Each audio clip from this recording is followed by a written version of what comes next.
오늘 3배에 오신 여러분을 주님의 이름으로 축복합니다. 공동체를 세우는 40일 캠페인을 은혜 가운데 마치게 하신 하나님께 모든 영광을 돌립니다. 공동체 캠페인 이후에 우리의 상상을 초월해서 역사하시는 하나님의 은혜가 임하게 될 줄 믿습니다. 우리의 역할을 따라서 힘차게 선포합니다. 함께함이 행복입니다. 함께함이 행복입니다. 아멘. 우리가 함께 세워야 할 공동체란 무엇일까요?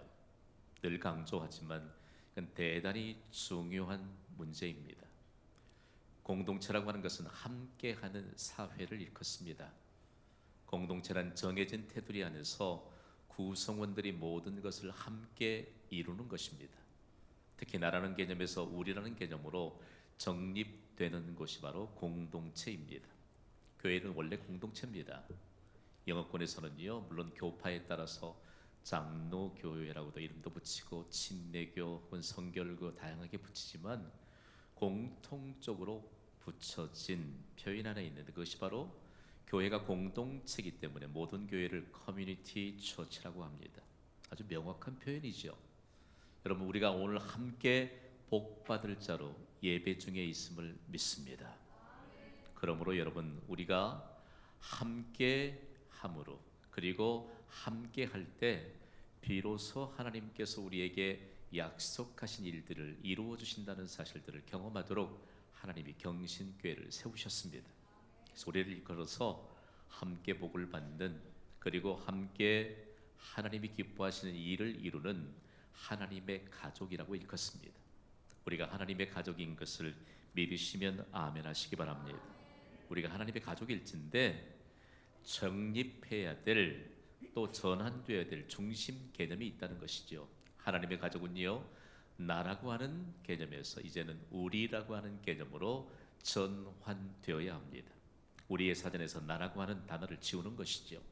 다음으로는 혼자라고 하는 개념에서 함께라고 하는 개념으로 전환하는 사람들이 바로 하나님의 가족입니다.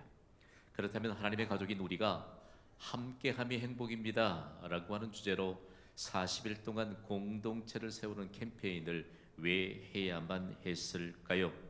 우리에게 공동체를 세우는 캠페인이 꼭 필요했던 것은요, 교회를 올바로 알아야 되기 때문입니다. 제가 교회라고 말하면 여러분은 새로운 시작을 위한 공동체라고 크게 선포해 주세요. 준비되셨나요? 교회. 아멘. 교회는 새로운 시작을 위한 공동체입니다. 오늘 한 주간의 시작의 날인 주일입니다. 그래서 우리는 주일 예배를 통해서 한 주간의 새로운 시작을 선포하는 것이죠. 만약에 이 사실을 모른 채 인생을 살다면 오늘이 한 주간의 끝자락인 줄 생각하는 순간 우리에게 월요일은 두려움으로 다가옵니다. 월요병 운운하잖아요. 그런데 이미 한 주간이 시작되었습니다. 오늘 영광스럽게 하나님의 말씀으로 임재하신 이곳에서 새로운 한 주간을 시작하는 모든 예배자들에게 승리의 한 주간이 될 줄 믿습니다. 이것을 세상에 증거하도록 우리를 구원해 주시고 이처럼 아름다운 하나님의 역사를 계속해서 실행하게 하시거든요. 어린아이들에게 한번 물어보세요. 얘들아, 한 주간의 첫째 날이 무슨 날이냐? 그러면 달력보라고 해요. 여러분, 달력하는데 어느 요일이 가장 먼저 있죠? 주일이에요.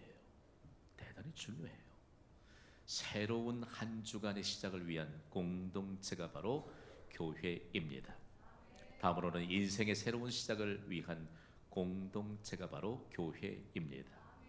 여러분, 누구든지 예수 그리스도를 구주로 영접하면 죄인의 신분이었던 자들이 회개할 수 있는 기회를 얻습니다. 회개하고 예수님을 구주로 영접하면 구원을 받습니다. 구원을 받는 순간 여러분, 하나님의 자녀가 됩니다. 하나님의 자녀가 되는 순간 새로운 인생이 시작됩니다. 여러분, 예수 그리스도를 구주로 영접하고 새로운 인생이 시작된 것을 믿으시면 아멘 하세요. 교회는 인생의 새로운 시작을 위한 공동체라는 사실을 우리가 이번 캠페인 기간 동안을 통해서 아주 가슴에 새기도록 명확하게 이해해야 돼요. 다음으로는요, 인류 역사의 새로운 시작을 위한 공동체로 세워진 것이 바로 교회입니다. 아니 목사님 무슨 그렇게 거창하게 말씀을 꺼내십니까? 아니요. 인류 역사는 지금까지 인류 역사의 새로운 시작이 교회로부터 시작되었다라는 사실들을 아무도 부인할 수 없습니다. 볼까요? 해적 출신들이 바탕이 되어 세워진 나라가 있잖아요. 앵글로 섹슨족이 바탕이 되어서 어느 나라지요? 영국이에요. 영국. 해적들로부터 세워진 나라인 영국이 신사의 나라로 바꾸어질 수 있었던 것은 영국 교회 때문입니다. 산족 출신들로 세워진 나라 알지요? 게르만 민족. 어느 나라예요? 독일이에요. 독일이 가장 부지런한 나라로 바뀌게 된 것은 독일 교회의 영향력 때문입니다. 독이 동서로 나뉘어졌던 독일이 분단의 아픔을 딛고 일어서서 하나가 되게 한 것도 독일 교회였습니다. 세계 제1의 국가를 세웠던 미국을 볼까요? 미국 교회와 미국 교회의 역사는 같이 맞물려 있습니다. 세계 제1의 국가로 새로운 인류 역사를 태동시켰던 것은 바로 미국 교회예요. 미국 교회를 섬기는 미국 교회 성도들이었습니다. 이 한반도를 한번 보세요. 얼마나 가난했어요. 그리고 질병이 얼마나 절망스럽게 했습니까? 그럼에도 불구하고 이 절망의 바탕을 소망의 바탕으로 막 바꾸고 번영의 길을 가게 했던 것은 한국 교회였습니다. 여러분, 교회는요, 구원받은 한 사람으로 인해서 인류 역사의 새로운 시작이 장엄하게 펼쳐지는 공동체라는 사실들을 잊어서는 안 될 것입니다. 오늘 우리가 말씀을 받을 수만 있다면 이런 장엄한 하나님의 역사의 주역들로 세워질 줄 믿습니다. 교회가 이렇게 영광스러운 곳인데 오늘 성경에는요, 고린도라고 하는 거대한 도시, 돈 많고 명예자랑하던 사람들로 가득 차 있던 고린도라고 하는 도시에 교회가 세워져서 그 교회 이름이 고린도 교회인데 칭찬을 받지 못합니다. 왜 그럴까요? 교회가 새로운 시작을 위한 공동체로 세워져 가야 되는데 그 교회는 새로운 시작을 위한 공동체로 세워지지 못했기 때문에 칭찬을 받지 못합니다. 제 생각 같아서는 막 책망하고 싶어요. 꾸중하고 싶은데 하나님이 얼마만큼 고급스럽게 표현한지 몰라요. 너희가 이 일로는 칭찬받지 못하니라 나는 칭찬하지 않노라 이렇게만 말씀하세요. 여러분, 경신교회는 새로운 시작을 위한 공동체로 세워지고 있는 것을 믿으시면 아멘 하세요. 중요해요. 만약에 교회가 새로운 시작을 위한 공동체가 아니라면 그건 더 이상 교회가 아닙니다. 여러분이 만약에 새로운 시작을 위한 공동체라는 사실들을 가슴에 새기면서 교회를 통해서 예배를 드리고 그리고 하나님이 우리에게 맡기신 일들을 함께 이루지 못한다면 우리에게 믿음의 생명력은 이미 사라진 것이라는 말씀이죠. 그렇다면 왜 새로운 시작을 위한 공동체로 고린도 교회는 세워지지 못했을까요? 교회라고 말하니까 나는 상관없다 아니에요.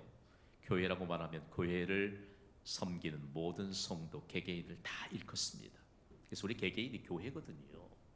여러분 누구에게 여러분에게 물으면 어느 교회 출석하세요? 그럼 뭐라고 대답해요? 경신교회 출석한다고 그러잖아요.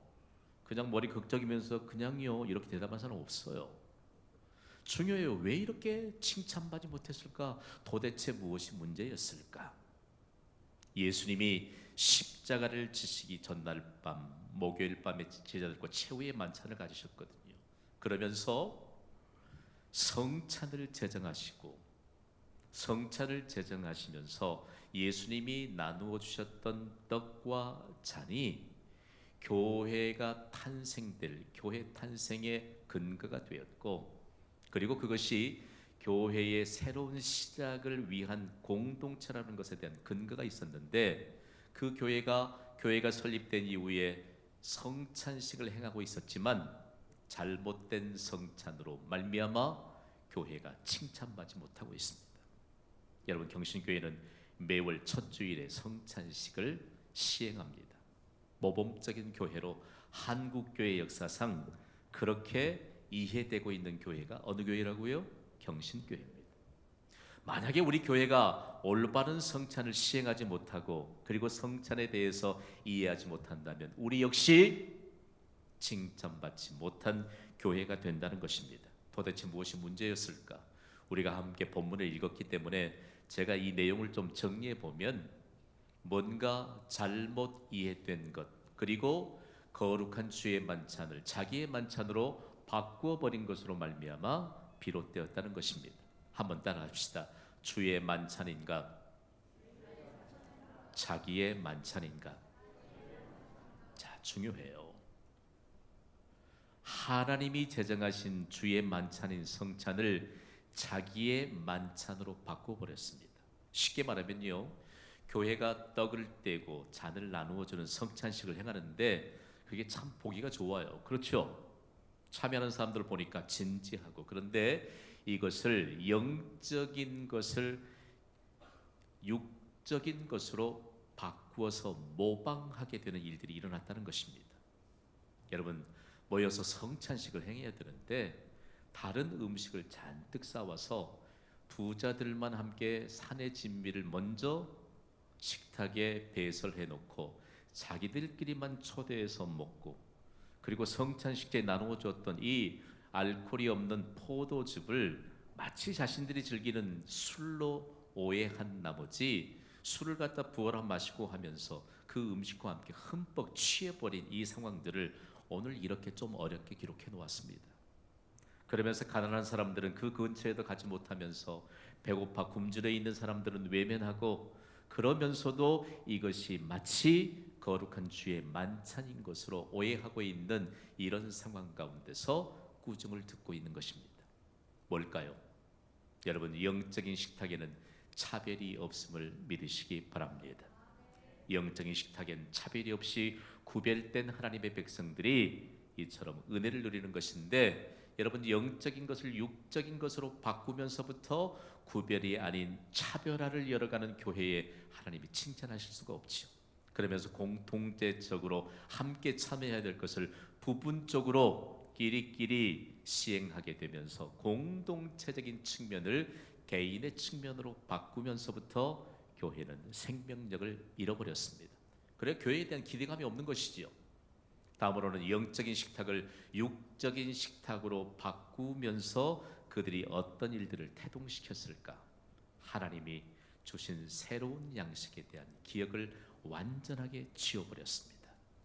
자, 오늘 우리가 섬기는 경신교회에 올바른 성찬이 시행하고 있다면 그 올바른 성찬에 대한 것을 무엇으로 증명할 수 있을까요?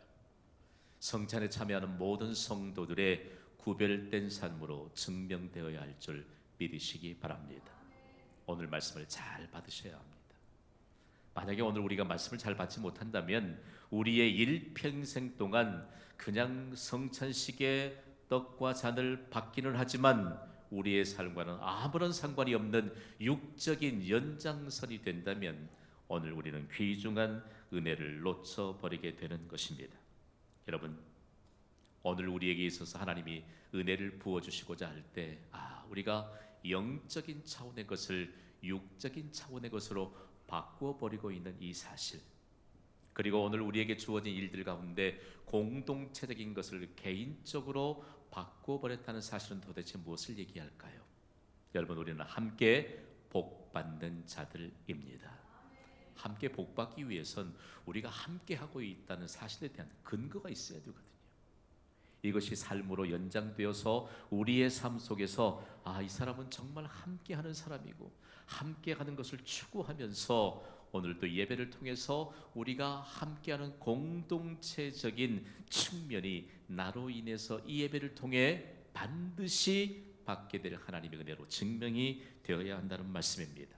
그렇다면 도대체 고린도 교회는 무엇을 잊어버렸기 때문에, 그리고 오해했기 때문에 이처럼 칭찬받지 못하는 교회가 됐고, 성도들도 함께 하나님의 칭찬을 받지 못하니까 보장된 복을 누리지 못했을까? 성찬에 핵심을 잃어버렸기 때문입니다. 여러분, 성찬의 핵심은요, 성찬의 기원에 있습니다. 성찬의 기원, 성찬의 시작은 하나님이신 예수 그리스도께 있습니다. 오늘 보면 23절을 주의 깊게 보셔야 합니다. 23절 함께 읽습니다. 시작. 내가 너희에게 전한 것은 주께 받은 것이니 곧 주 예수께서 잡히시던 밤에 떡을 가지사. 아멘. 가장 중요한 성찬의 핵심이 성찬의 기원일진데 주 예수께서 잡히시던 밤에 제정이 되었습니다. 여러분, 우리가 그냥 쉽게 지나칠 수 있는 내용입니다. 따라합시다. 주 예수께서 잡히시던 밤에. 예수가 우리의 주가 되심을 믿습니까? 그분이 우리의 주가 되신다는 것은 그분은 우리를 창조하신 하나님이시라는 말씀입니다. 그분이 우리의 주가 되신다는 것은 그 어떤 누구도 하나님의 피조물은 인류의 죄를 담당할 만한 사람이 아무도 없습니다. 모두 다 죄를 가지고 태어났기 때문입니다. 죄가 없인 예수님이 우리의 죄값을 담당하실 구원자가 되신다는 말씀입니다. 그런데 이분이 어떻게 됐지요? 잡히셨다고요. 중요한 내용입니다. 우리가 만약에 오늘 성찬을 통해서도 우리의 구원이 임한 오늘 이 시점에서도 예수님이 나의 구원을 위해서 죄가 없으신 예수님, 하나님이신 예수님이 나를 대신해서 잡히셨다는 사실을 깨닫는 것으로부터 하나님의 은혜는 시작된다는 것을 기억해야 합니다.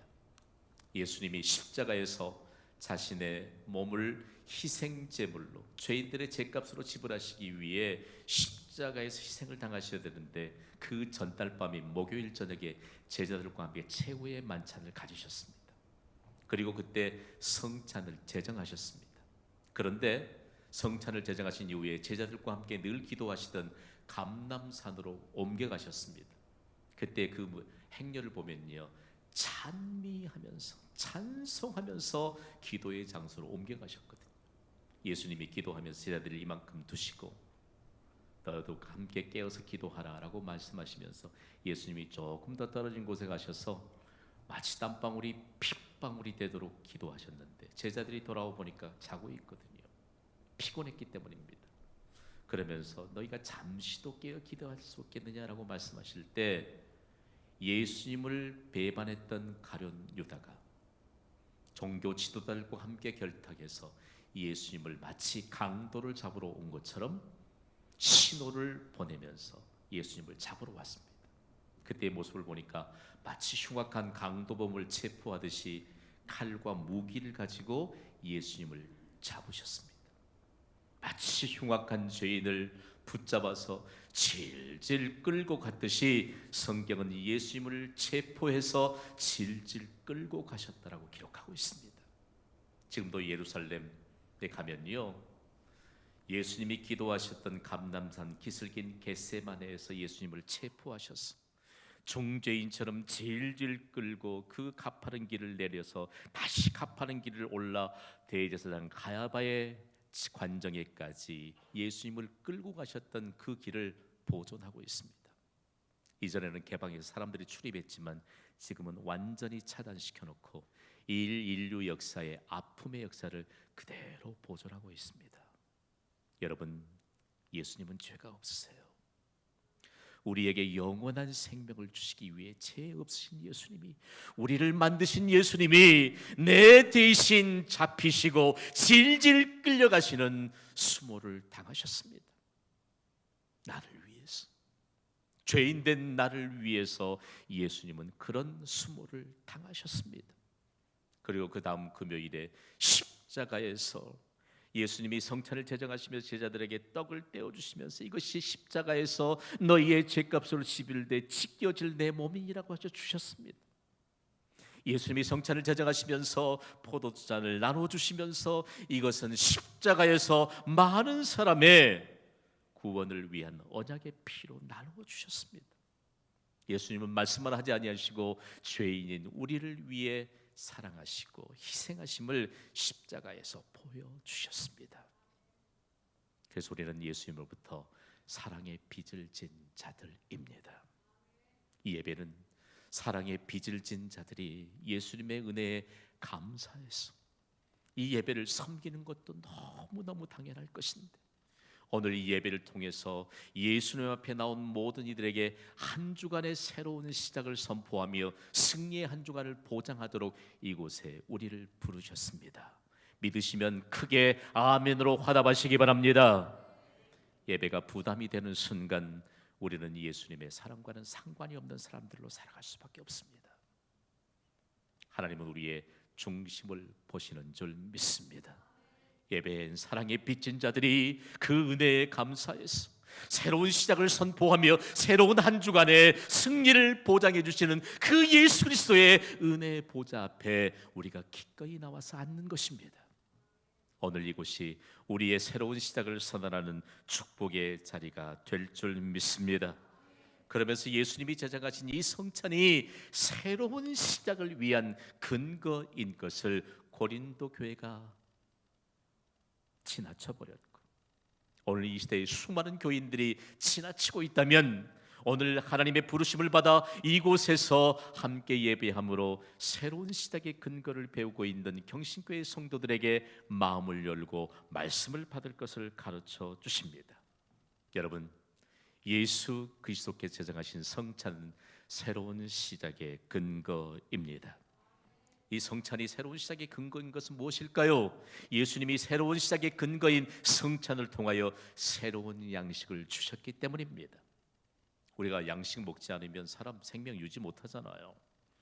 요즘 현대인들이 툭 하면요, 저녁에 식탁에 앉아서 이런 얘기 쉽게 해요. 나 오늘 저녁 안 먹으려고 했는데. 아이고, 그 육체 보존할 만큼 잘 드시니까 그렇죠. 며칠 굶을 마요, 그런 얘기가 나오나 여러분?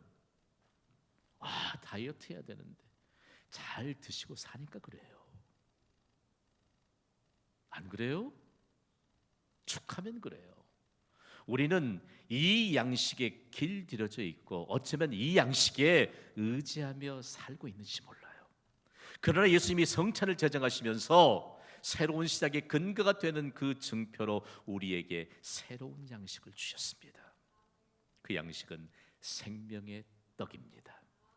생명의 떡을 우리에게 양식으로 주시면서 오늘 본문 24절에 예수님이 이렇게 말씀하셨어요. 함께 읽어볼까요? 시작.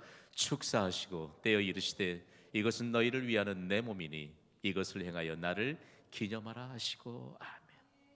왜 예수님이 떡을 떼어 주시면서 오늘 한 번만 할 것이다라고 말씀하지 않고 계속해서 이것을 행하여 나를 기념하라고 말씀하셨을까요?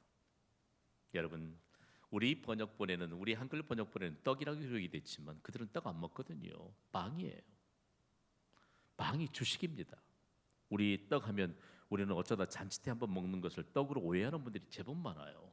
근데 이 빵은 매일 매 끼니 때마다 먹는 양식입니다. 너희가 지금까지 양식에 매일매일 너희의 줄인 배를 채워졌던 이 양식에 의지하고 살았다면 이제는 새로운 양식을 너희에게 주노니 새로운 시작의 근거가 돼서 이제는 새로운 양식을 먹고 새로운 인생을 살라고 우리에게 제정해 주신 것이 바로 성찬입니다. 오늘 우리에게 생명의 떡이신 예수 그리스도로 말미암아 우리가 영원한 생명을 얻게 된 줄 믿습니다. 이미 예수님은 요한복음 6장 48절에 떡에 대한 말씀을 주셨거든요. 따라합시다. 내가 곧 생명의 떡이니라. 예수님이 제자들이 너희 배고프지? 떡 줄게 라고 말씀하지 않았어요. 예수님 자신이 생명의 떡이니라. 새로운 양식을 먹는 자들에게 새로운 역사를 하나님께서 약속해 주셨다는 사실들을 여러분 기억해야 할 것입니다. 그러면서 수많은 사람들이 배를 움켜쥐며 살아가고 있는 가운데 그래도 너희가 의지할 것은 그 육적인 양식이 아니요 새로운 양식은 곧 하나님의 말씀이라고 예수님이 가르쳐 주십니다.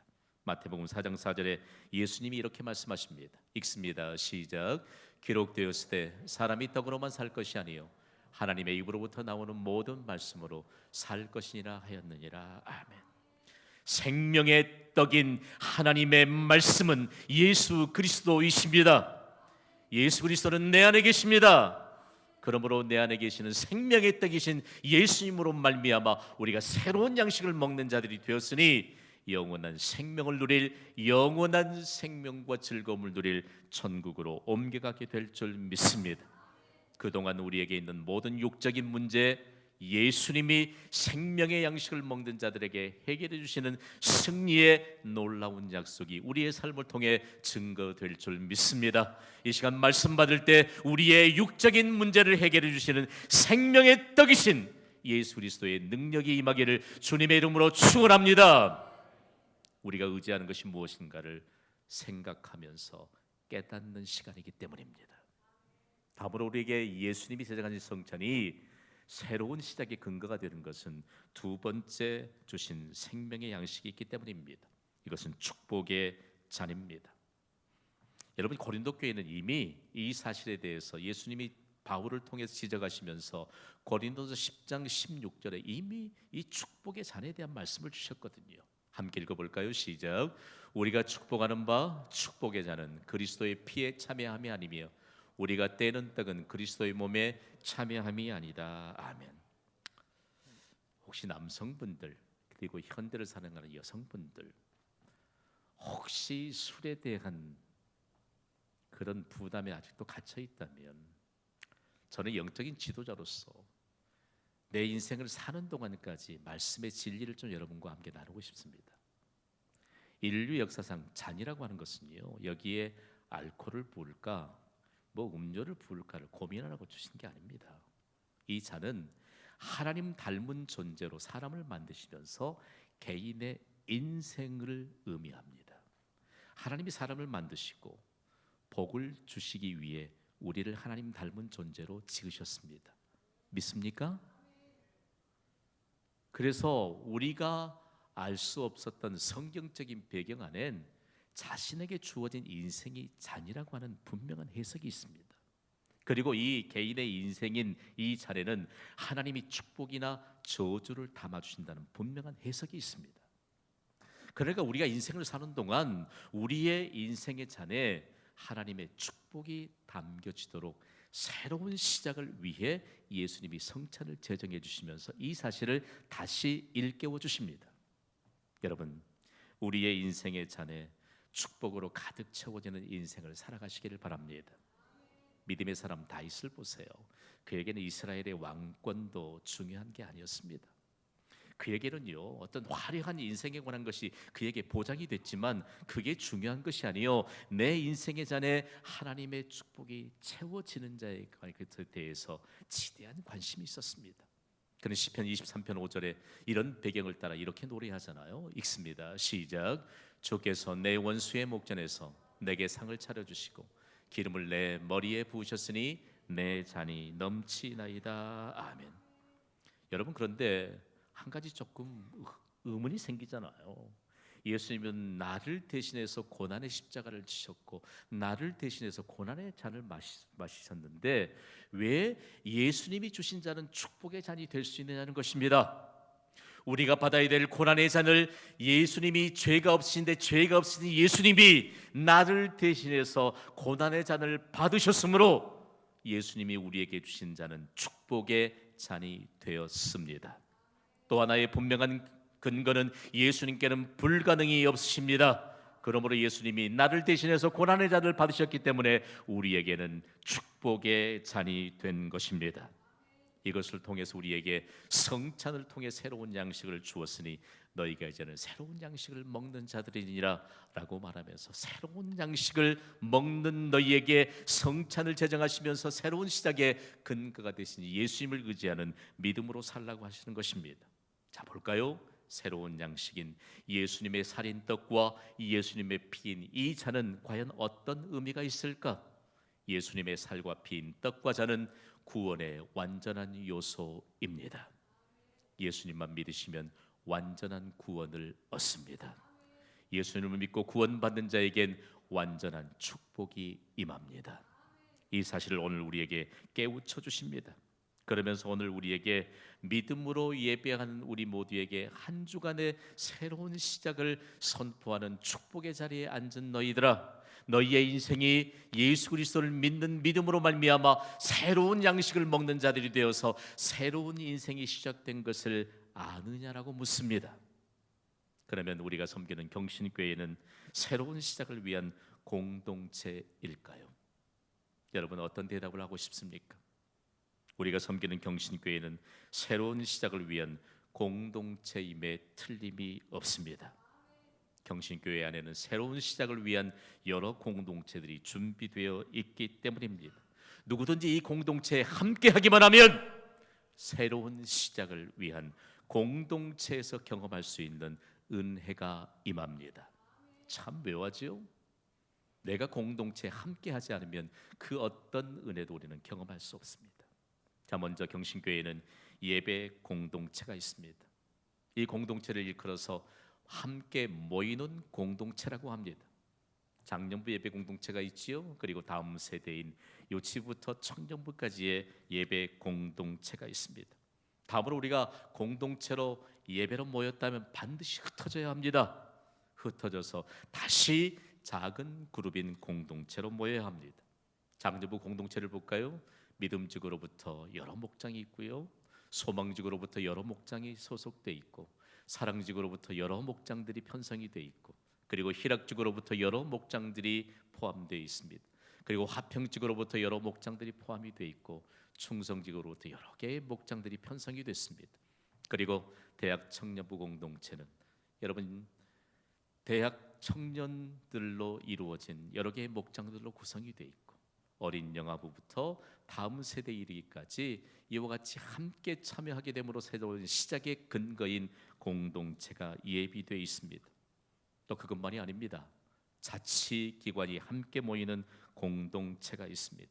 1남전도회부터 6남전도회까지 남성들만 연령대별로 구별해서 공동체로 함께 편성해 놓았고요. 그리고 1여전도에서 10여전도회까지 이처럼 연령대별로 동질성을 유지해 가면서 공동체를 편성해 놓았습니다. 여기뿐만이 아닙니다. 기도하면서 함께 새로운 시작을 경험하게 되는 특별한 공동체도 있습니다. 어머니들의 기도의 모임인 매주 목요일 오전 10시에 이곳에서 모이는 어머니 기도의 공동체가 있고요.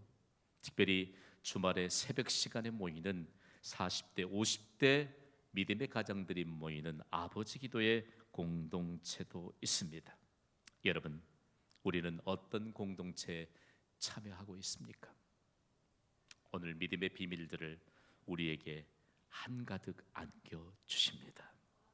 공동체는 괜히 이름만 걸고 있도록 두신 것이 아닙니다. 우리가 함께 할 때 그 어떤 공동체든지 새로운 시작을 통해서 새로운 역사를 펼쳐갈 수 있는 장엄한 하나님의 은혜가 임하는 것입니다. 이제 말씀에 대한 결론을 맺습니다. 제가 경신교회 할 것입니다. 여러분은 새로운 시작을 위한 공동체라고 분명하게 말씀해 주세요. 준비되셨나요? 경신교회, 경신교회. 여러분, 경신교회는 새로운 시작을 위한 공동체입니다. 누구든지 한 주간의 새로운 시작을 이곳에서 예배를 통하여 선포하고 한 주간의 승리를 보장받습니다. 경신교회를 통하여 천하보기한 한 영혼이 예수 그리스도를 구주로 영접하고 새로운 인생을 시작합니다. 경신교회를 통하여 대한민국의 역사를 바꾸며 지구촌의 역사를 바꿀 새로운 역사가 펼쳐집니다. 여러분, 일평생 동안 새로운 시작을 위한 공동체인 교회를 통하여 새로운 역사를 세우는 축복의 주역이 되시기를 주님의 이름으로 축원합니다. 이 시간 반주해 주십시오. 반주가 진행될 때 오늘 우리 말씀 받았습니다. 교회는 새로운 시작을 위한 공동체입니다. 한 주간의 새로운 시작, 인생의 새로운 시작, 인류 역사의 새로운 시작. 이 시간 더듬어 봅시다. 새로운 시작을 위한 공동체, 우리는 과연 어느 곳에 참여하고 있는지, 함께하지 못함으로 우리에게 영적인 갈증만이 계속되고 있다면 오늘 이 시간 부어주신 하나님의 은혜를 붙잡아야 합니다.